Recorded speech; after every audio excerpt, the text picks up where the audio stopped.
Hi, I'm Rob Stewart. Coming up on America's Heartland, you may not realize it, but a lot of what's produced on farms in America is all about you. Come along as we take a look at that country-to-consumer connection. We'll take you to Wyoming, where one farmer is hauling in a harvest of award-winning wines.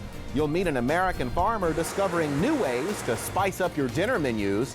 Our Sharon Profis serves up salmon with a recipe you'll want to try.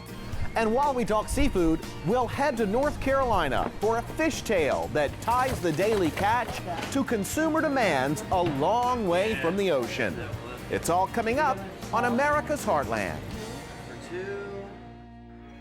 America's Heartland is made possible by Crop Life America, representing the companies whose modern farming innovations help America's farmers provide nutritious food for communities around the globe. The Fund for Agriculture Education, a fund created by KVIE to support America's Heartland programming. Contributors include the following. You can see it in the eyes of every woman and man in America's heartland, living close to the land. There's a love for the country and a pride in the brand. In America's heartland, living close to the land.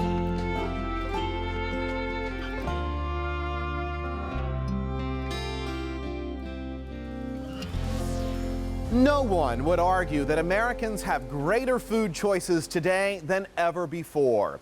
Not only in the variety of food products that make their way to the market, but even in the options within particular food groups. It's a change you'll notice just browsing the aisles of your favorite supermarket. Step into the produce section of many stores and you'll find not only fruits and vegetables that come from traditional farm producers, but organic options that were unheard of a generation back. Head over to the dairy department and the choices can be a bit overwhelming. You'll find dozens of brands in picking just the right yogurt. Add products that cater to those looking for low glycemic or gluten-free choices, and you begin to understand how consumer demand has changed the face of food production today. Now, meeting those demands requires farmers and ranchers to tailor their production approaches. But it's much more than crops and cattle. Let's head for the Carolina coast, where some fishermen keep an eye on the market while keeping an eye on production. It's early morning along North Carolina's Atlantic coast. And this fishing boat is just back from its journey miles out into the ocean. Filled to the brim from its saltwater run, the catch includes fish like this 25-pound grouper. Beautiful fish here, excellent on the grill, can't beat it. Fried, grilled, blackened, sauteed, however you want to do it. Best fish in the ocean. More than 400 pounds of fish will be offloaded and driven across town. A special delivery to a man around here who's famous for fishing. My name is Jack Cox. Crystal Coast Fisheries is our wholesale company and Blue Ocean Seafood Market is our retail. Jack Cox is hooked on fishing. He's been hauling in catches off the Carolina coast since he was 6 years old. He went off to college and then launched a construction career. But the ocean called, and Jack took the bait to come back home. 30 years later, In some form or fashion, we're offloading seafood every day. And we have the fresh product coming in, and we are trying to keep a supply of it. You know, the restaurants are counting on us. We build a business. The consumer comes into the fish market, and we want to make sure that we have the product 12 months out of the year. Jack's oceanside operation is a full-scale fish house. Fishing is big business here on the North Carolina coast. Recreational fishing alone generated $2 billion for the state in 2013. But commercial fisheries are facing real challenges in their efforts to stay afloat. It's not so much like it was 10 years ago, 15 years ago. The regulations have changed a lot. So fishermen are really, trying to survive now. Now the industry has consolidated. It's a lot smaller. Fishermen they're pretty much struggling trying to find places to offload their seafood. Fish houses are closing up and down the coast, so it has changed quite a bit. Jack Cox says that survival has been challenged by a variety of factors. Those include the nation's economic landscape as well as coastal real estate being impacted by residential expansion. In addition, regulations have shortened harvest seasons for certain varieties to prevent overfishing.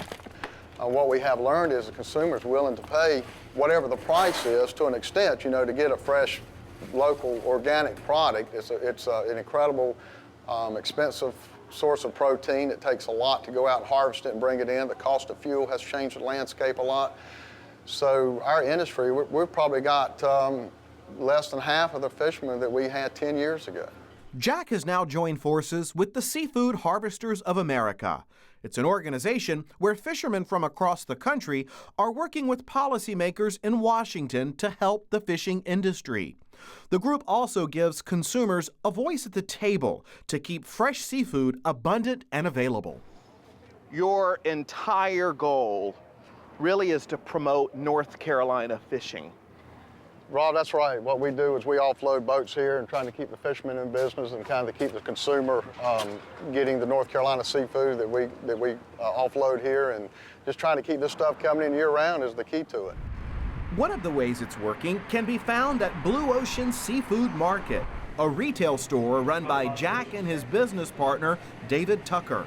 On this July day, the delivery board is packed with fish caught just off the Carolina coast and sold to customers. We catch a lot of product ourselves. We have boats.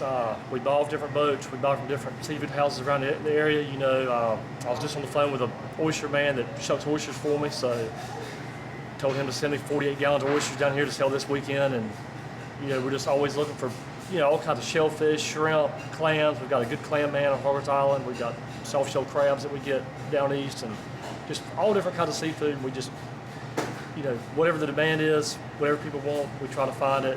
It looks wonderful. Locals make their seafood choices, after which it's filleted right on the spot. Marianne Holland likes the convenience and connection to her local community. I come in here regularly, and a lot of times I have seen people, or sometimes when I've seen people shopping for seafood in a grocery store, I'll tell them that they really ought to check out Blue Ocean. Because of the fresh? Because it's right from the ocean. It's true. I mean, their boats come right over here, right off the boat. It's that customer connection and the love of the fishing industry that keeps Jack Cox in the water and in the game for the long haul. Jack says he'll be hitting the high seas no matter the storms the fishing industry endures. Regardless of the challenges that you are facing here on the water, fishing still brings you joy. Something, I try to get out there at least a day a week. I love fishing. I love scuba diving. I want to be out there with it. It's an incredible place. When you get out there on the ocean, there's nothing but you and the boat and fish and birds. It's a really neat place to be, and it just kind of takes everything and puts it in perspective, and you can kind of slow down. You don't have a computer, you don't have a cell phone, and it really relaxes me. I enjoy it. I'd say you're hooked. I would say I am as well. Thank you. Yes, sir.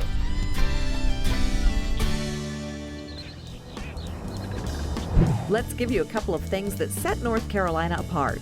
The state's Cape Hatteras Lighthouse is the tallest in the United States. And North Carolina claims the first gold rush in America. That followed the discovery of a 17-pound gold nugget in the western portion of North Carolina in 1799. Changing taste and changing demographics can also affect consumer demand when it comes to food production. Immigration patterns influence what shopkeepers have on their shelves. And the growth of television cooking shows, along with an explosion of specialized cookbooks, has provided a chance for some people to push the envelope when it comes to spices. That's great news for one farmer in Arizona. Our Sarah Gardner says it's all about creating the perfect pepper.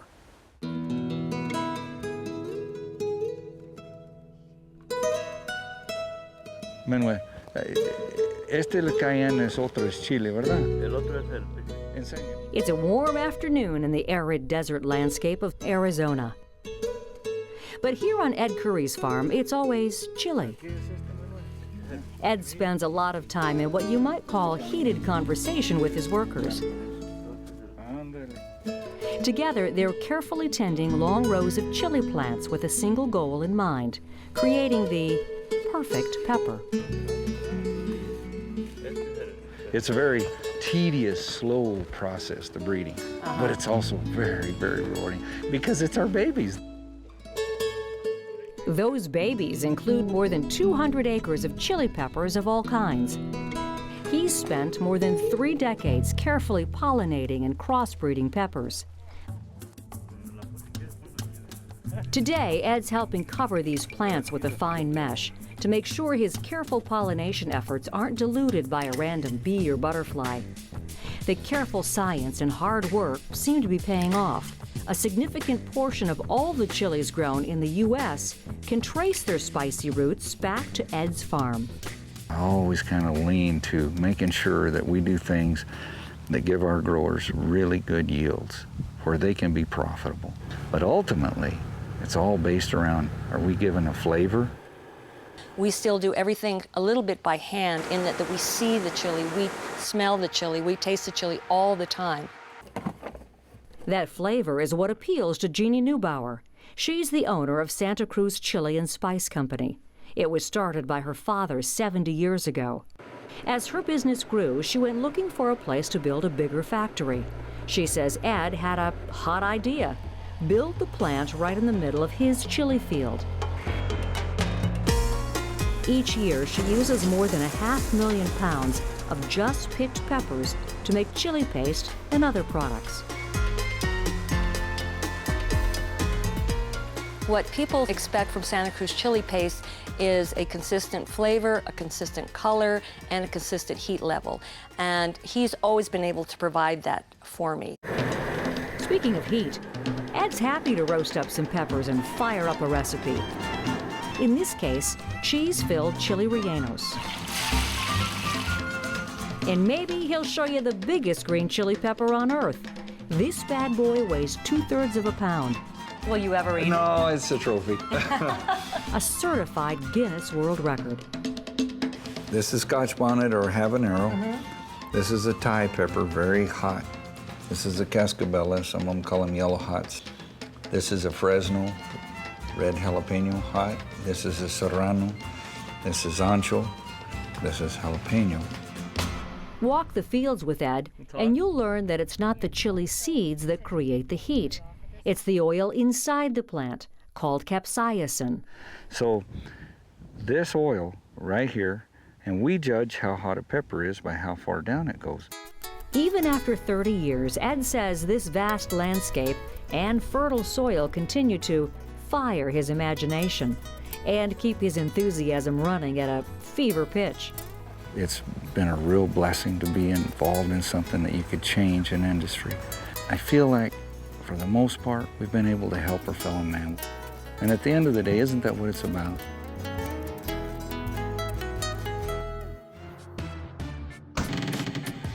You can add a couple more C's when it comes to Arizona agriculture. In addition to producing lots of chili peppers, the Grand Canyon State is also a major producer of cotton and cattle. And when the snow is flying up north, farmers around Yuma, Arizona are busy harvesting produce. The area is known as the winter lettuce capital of America. You know, we took a look at some seafood options on the Carolina coast earlier in the show. If you had to pick your favorite seafood, what would it be? Well, salmon, along with shrimp and tuna, take the top 3 spots in popularity with American seafood consumers. And our Sharon Profis says that one special recipe for salmon will give you a flavor option you may not have thought about.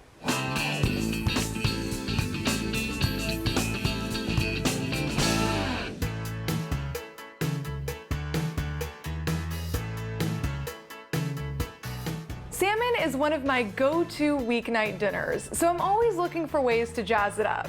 Lately, I've been making a basil pesto topped salmon, and I love it because it comes together really quickly. To get started, we'll make a fresh pesto. There's no reason to buy it at the store when you can make it yourself so easily. But one of the greatest tips I ever received was that it's best to hand chop all of your ingredients. When you run a pesto through a food processor, what you normally end up with is a paste. And that's not really what you want. You want it to have a little bit more character than that. So we'll start with a whole bunch of fresh basil. Salmon is one of my favorite dinners. It's full of protein, vitamins, and minerals, so it really fills you up, but it's also one of the best sources of omega-3 fatty acids. And those are really good for you. So go ahead and chop your basil until you get a really fine mince. At this point, I'm also gonna add a little bit of fresh flat leaf parsley. These herbs go so well with salmon. And now we want to add all of the other things that make a pesto so great. We have garlic, lemon zest, lemon juice, and of course, Parmesan cheese. So you can add as much or as little garlic as you want, but 2 garlic cloves for a batch is usually perfect. You want it to be in the background. You don't want it to completely take over. The hard part is over. We have all of our garlic and herbs chopped. And now let's add our lemon zest and juice. Anytime you add lemon to a sauce or a paste, what you're doing is brightening up the dish. And not only that, in this case, the lemon juice will also help the pesto keep longer. So you can keep it in the refrigerator for about 3 to 4 days. And you can use it in so many different ways, not just with salmon. You can top pasta with it. It's great with roasted vegetables. I love it as just an all-purpose condiment. So we'll do the zest of about half a lemon, and we'll add just about half a tablespoon of lemon juice. And now we'll add about a 1/4 cup of freshly grated Parmigiano Reggiano. And I like to add a little extra when I'm making the salmon dish because as the cheese cooks, it gets a little brown and creates a little bit of a crust. And then we'll add our nuts. Now, traditionally, pine nuts go into pesto, but you can get creative and have fun with it. In this case, I have ground almonds, but I've made pesto with walnuts before. Anything you have on hand will taste really good here. I also just love the pairing of almonds and salmon together. Now we'll add a little freshly grated pepper and plenty of olive oil. In this case, I'll end up adding about a cup. And you can just mix and check for consistency as you go. It's really not a science. Pesto is all about how you like it. That's why I love it so much. Now, because the Parmesan is so salty, I'm not gonna add any additional salt. So at this point, we're done and we're ready to top our salmon. I have here 4 6-ounce salmon fillets. Now, you can buy salmon steaks, which are great for grilling, or you can buy whole salmon, but I love fillets because they cook really quickly and they've got a nice, rich flavor. Now, when you're picking out your salmon fillets, the most important thing to look out for is that they're fresh. And the way you can test for freshness is by the way they smell. So if they smell like fish, they're probably not fresh. But if they smell like the ocean, they're perfect. And once you bring them home, you want to cook them within 1 to 2 days. They're best really fresh, right from the market. So before we top them with the basil pesto, I'm just gonna give them a dab to dry off the flesh. This will help the pesto really adhere to the fish. And then it's really simple. Just go ahead and spoon the pesto right over the fillets. This is such a beautiful dish. And it's a real crowd pleaser too. You can cook up a whole bunch of these and serve a large dinner party. When you're cooking salmon, here's a little rule of thumb. Cook it for 10 minutes for every inch of thickness, and you'll know it's ready when the flesh flakes easily with a fork. Now put these under a low broiler for about 7 to 10 minutes until the fish is completely cooked through and that top is a little browned and crispy.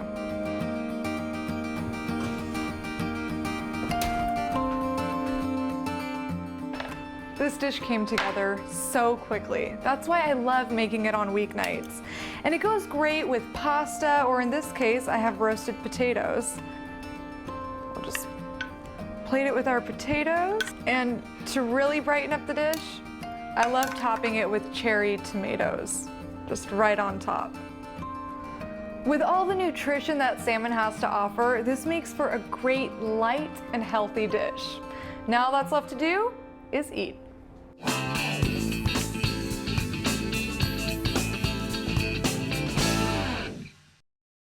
ability of American farmers and ranchers to tailor their production to meet changing tastes and demands says a lot about the entrepreneurial spirit that you'll find in the Heartland. Introducing new varieties of existing crops or using cropland to try something completely different. Our Kristen Simoes says that's part of the story for one Wyoming farmer who saw fine wine in his future. Harvesting wheat on a sunny July day is just what you might expect to see in the rolling hills of eastern Wyoming. But look again and you'll find another crop that's not perhaps typical in this wheat, barley, and corn growing region.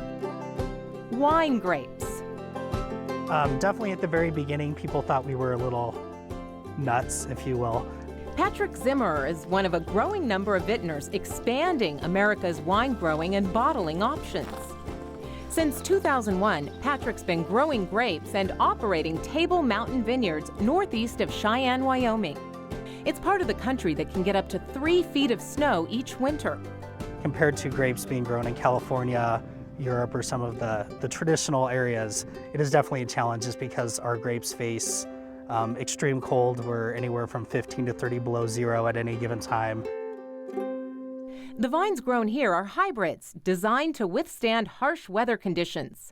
One variety is known as Valiant. The Valiant is actually one of the very first hybrid grapes developed in South Dakota, and they believe it can tolerate like 55 to 60 below zero. Patrick's family has a long history in agriculture. The vineyard came as a result of continuing efforts to diversify what the land was able to produce. The farm itself has been very diversified since that time. It's been a sheep feeding operation, a cattle feedlot operation. We've grown hay, sugar beets. The idea to grow grapes actually began as a thesis paper in college. It was an interesting farming idea to his grandmother.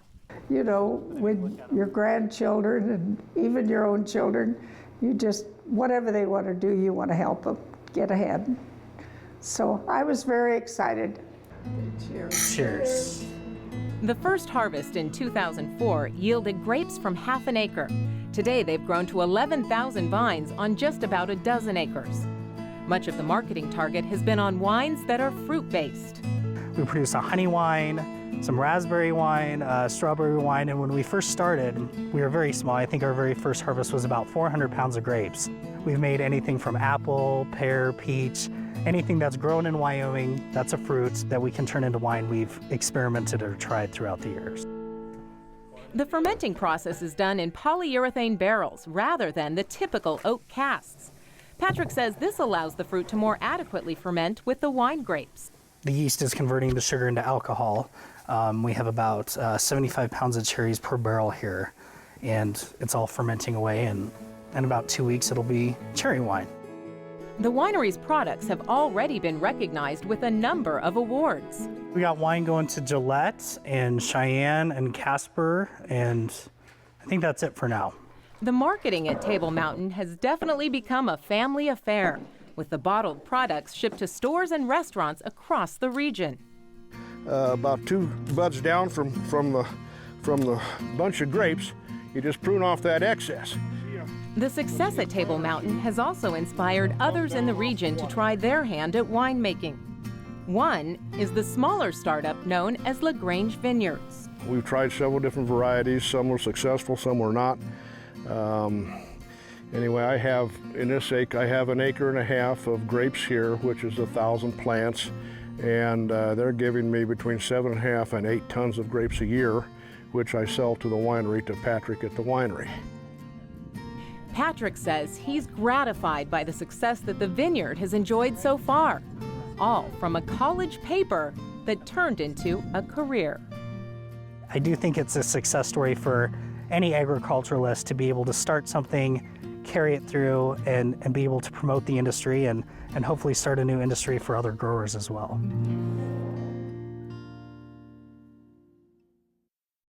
Hey, if you like a glass of wine with dinner, you're not alone. Wine consumption in the U.S. jumped 18% between 2005 and 2013.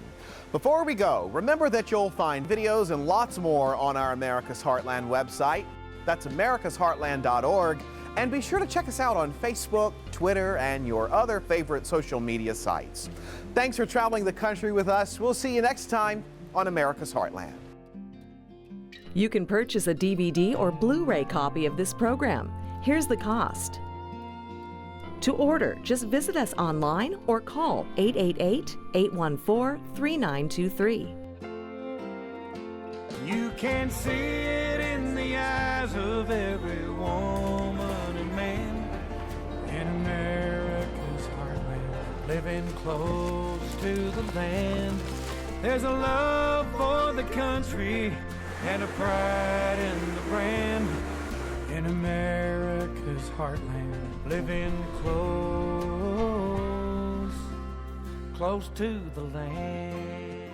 America's Heartland is made possible by Crop Life America, representing the companies whose modern farming innovations help America's farmers provide nutritious food for communities around the globe. The Fund for Agriculture Education, a fund created by KVIE to support America's Heartland programming. Contributors include the following: